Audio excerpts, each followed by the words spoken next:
Hello guys, welcome to my channel Deepa education जे। आज की इस वीडियो में मैं आपको यूपी बीएड एंट्रेंस 2022 के बारे में बताऊंगी।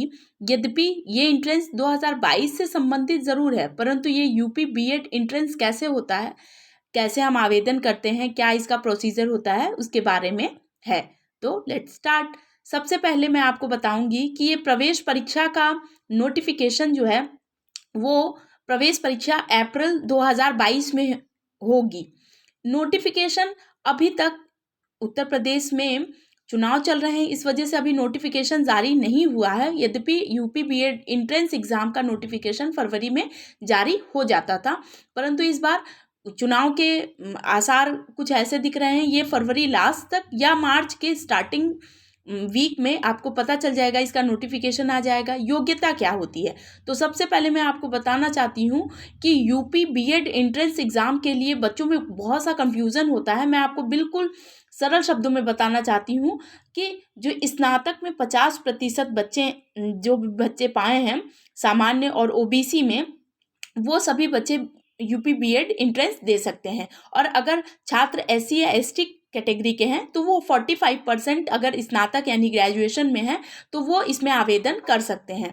पर अगर अगर कोई सामान्य बालक है और अगर उसका स्नातक में 50% नहीं है और उसने पीजी किया है पोस्ट ग्रेजुएशन में, तब उसके 50% होंगे, तब वो बीएड एंट्रेंस एग्जाम के लिए अवेलेबल है, योग्य है मीन्स। अब कैटेगरी की बात करें तो इस प्रवेश परीक्षा के लिए सभी मेल फीमेल योग्य हैं, मतलब इसमें सभी आवेदन कर सकते हैं। अब परीक्षा जो है, जब नोटिफिकेशन हमारा फरवरी या मार्च में फर्स्ट वीक तक आ जाएगा तो इसकी प्रवेश परीक्षा जो है वो अप्रैल में होगी, यानी 1 महीने के अंतराल में। अब 1 महीने के अंतराल में जब प्रवेश परीक्षा हो जाएगी, उसके 2 महीने बाद यानी काउंसलिंग जो है वो जून में होगी। अब काउंसलिंग का प्रोसीजर ये है कि जो भी आपका रिजल्ट आता है उस रिजल्ट में दी गई रैंक के हिसाब से आपकी काउंसलिंग होगी। मतलब आपको कॉलेज बुलाया जाएगा कि आप आकर अपने रैंक के हिसाब से काउंसलिंग कराइए। अब जो रैंक का प्रोसीजर है वो ये है कि आपकी रैंक अगर सपोज 10,000 है तो हो सकता है आपको काउंसलिंग के लिए किसी कॉलेज में बुलाया जाए कि 10,000 जितने बच्चे अभ्यर्थी जिनकी रैंक 10,000 के भीतर है वो इस जगह पर आकर अपनी काउंसलिंग कराएं, तो वो बच्चा उस जगह पर जाकर आप काउंसलिंग करा लेंगे। अब काउंसलिंग कराने के बाद से कॉलेज जो सत्र प्रारंभ होता है वो कॉलेज की फीस जमा होने के बाद होता है, और लगभग ये प्रोसीजर जुलाई लास्ट तक प्रारंभ हो जाता है। यानी हमारी जो पढ़ाई होती है वो जुलाई लास्ट तक या अगस्त के माह तक स्टार्ट हो जाती है। अब कितने वर्ष का सत्र होता है, तो बीएड हमारा 2 वर्षीय पाठ्यक्रम है जो 2015 से लागू हो गया। यानी 2014-15 का जो सत्र था वो 1 वर्षीय था, उसके बाद ये 2 वर्ष का हो गया। आवेदन पत्र शुरू होने की तारीख फरवरी 2022, पंजीकरण की अंतिम तिथि विलंब शुल्क के साथ मार्च 2022, यानी अगर कोई बच्चा थोड़ा सा देरी करता है तो मार्च 2022 तक। परिणाम की घोषणा मई 2022 में होगी। काउंसलिंग की तिथि जून 2022। अब बहुत से बच्चे होते हैं वो ये पूछते हैं कि क्या हम इग्नू से बीएड कर सकते हैं, तो बिल्कुल इग्नू से आप बीएड कर सकते हैं और इसकी फीस जो है वो 55,000 है। अब बहुत से बच्चे हैं जो रेगुलर कॉलेज नहीं जा सकते या जिन्होंने दूरस्थ से रहकर शिक्षा प्राप्त की है, तो उन बच्चों के लिए पत्राचार से भी बीएड वे कर सकते हैं। इसका मैंने वेबसाइट एड्रेस है, इस पे आप जाकर लॉगिन कर सकते हैं और पता कर सकते हैं, आपको इस के जरिए पूरी नोटिफिकेशन मिल जाएगी।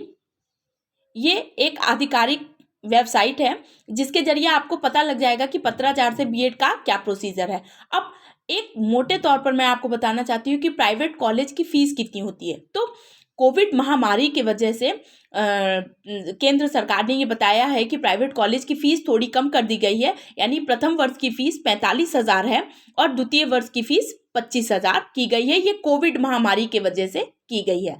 आगे मैं आपको बताना चाहती हूँ कि सामान्य तौर पर जो बीएड की फ़ीस होती है वो 51,250 रुपये फ़ीस होती है, परंतु ये कोविड के कारण इसको कम कर दिया गया है। अब सरकारी कॉलेज में एडमिशन जो है वो मोस्टली ऐसा होता है कि 5,000 रैंक सामान्य में आने पर आपको सरकारी कॉलेज मिल सकता है। अब सरकारी कॉलेज में एडमिशन में क्या होगा कि एडमिशन फ़ीस थोड़ी कम होगी, या बहुत से कॉलेज होते हैं वो कॉलेज फ़ीस अलग-अलग होती है और उसी हिसाब से आपका एडमिशन होता है।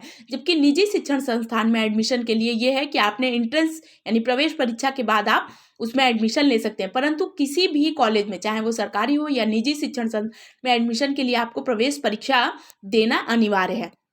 अब फीस वापसी का क्या है प्रोसीजर, मैं आपको बताती हूँ कि एससी एसटी वर्ग के अभ्यर्थी को वजीफा के तौर पर फीस वापसी होगी। यानी आपने एडमिशन लिया, एडमिशन करने के बाद से आपकी पढ़ाई स्टार्ट हो जाती है, उसके बाद आपको वजीफा का फॉर्म आता है, आप उसे फिल करिए।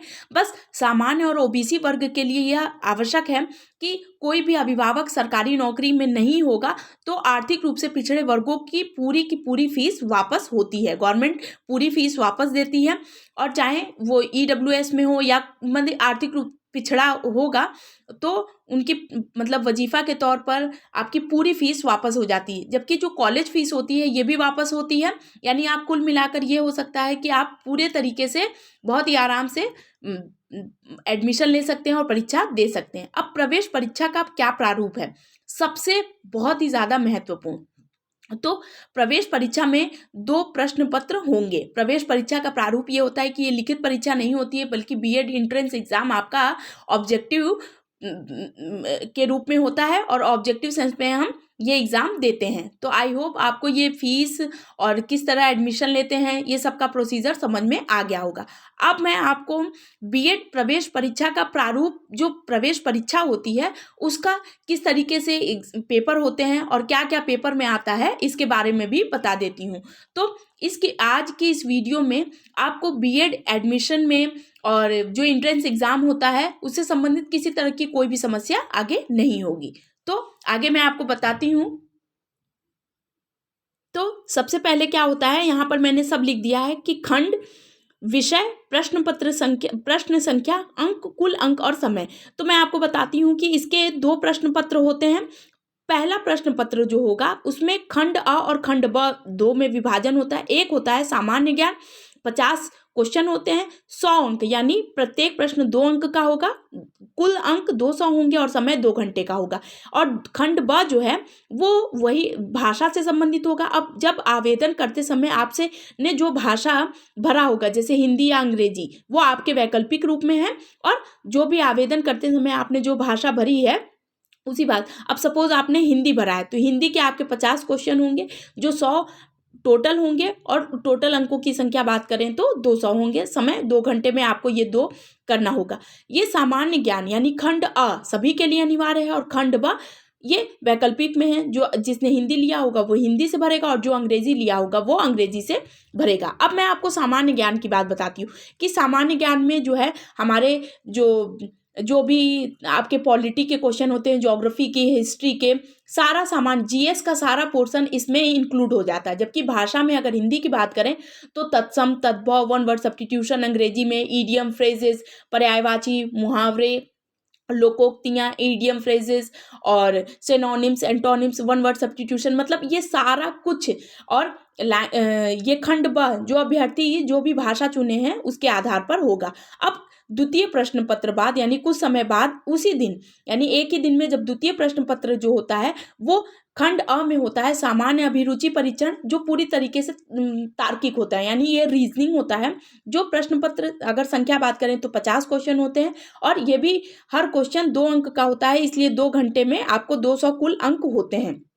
जबकि खंड ब में कला, विज्ञान, वाणिज्य, कृषि ये वैकल्पिक होते हैं। जो बच्चा साइंस ग्रुप का है वो साइंस, जो आर्ट्स का है वो कला, जो कॉमर्स लिया है वो वाणिज्य, और जो कृषि एक अन्य वैकल्पिक विषय होंगे। और ये भी जब आवेदन करते हैं तो उस आवेदन में पहले ही आपको से पूछा जाता है, और जो भी आप विषय भरेंगे उस विषय से संबंधित आपको ये प्रश्न करने होंगे। अब सामान्य अभिरुचि परीक्षण भी सभी के लिए अनिवार्य है। जैसे प्रथम प्रश्न पत्र में खंड अ सभी के लिए अनिवार्य है, वैसे द्वितीय प्रश्न पत्र में खंड अ सभी के लिए अनिवार्य है। जबकि खंड ब अभ्यर्थी जिसका चुनाव वैकल्पिक विषय के रूप में होंगे, जिसे आवेदन में पहले से भरे हैं, उसी का होगा। अब मैं आपको बताती हूँ कि अब जैसे आपका ये सब्जेक्टिव है कला, तो आपको कला विषय से संबंधित इतिहास, भूगोल और साइंस में साइंस से संबंधित, वाणिज्य में कॉमर्स से संबंधित और कृषि में कृषि विज्ञान से संबंधित क्वेश्चन पूछे जाएंगे।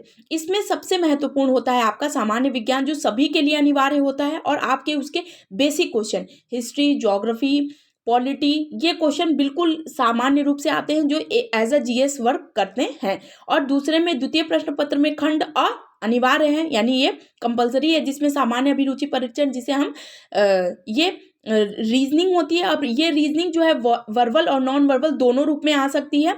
ये डिपेंड करता है कि आपका प्रश्न पत्र किस तरीके से आया है। और विषय रूप में बात करें तो आपको ये जो 4 विषय हैं, इनमें से जो आपका विषय है, सपोज आप आर्ट स्टूडेंट है तो आपको कला विषय से संबंधित प्रश्नों का चुनाव करना होगा। तो आई होप आपको मैंने ये पूरा डिटेल बता दिया, सिलेबस किस तरीके से प्रश्न पत्र आते हैं वो सभी कुछ। 4 घंटे का समय होता है, यानी 2 घंटे का पहला पेपर, 2 घंटे का दूसरा पेपर, 2 घंटे का होता है, और टोटल 4 घंटे में, यानी एक दिन में आपके ये प्रवेश परीक्षा ली जाती है। उसके बाद आपकी रैंक के हिसाब से आपको कॉलेज आवंटन किया जाता है। तो मैंने आपको इसका सारा प्रोसीजर बता दिया है, बस नोटिफिकेशन का सारे बच्चे इंतजार कर रहे हैं, और नोटिफिकेशन के बाद से ये प्रोसीजर स्टार्ट हो जाएगा। तो आई होप आपको ये वीडियो के थ्रू आपको ये पता चल जाएगा कि बीएड एंट्रेंस एग्जाम किस तरीके से दिए जाते हैं और इसका क्या प्रोसीजर है।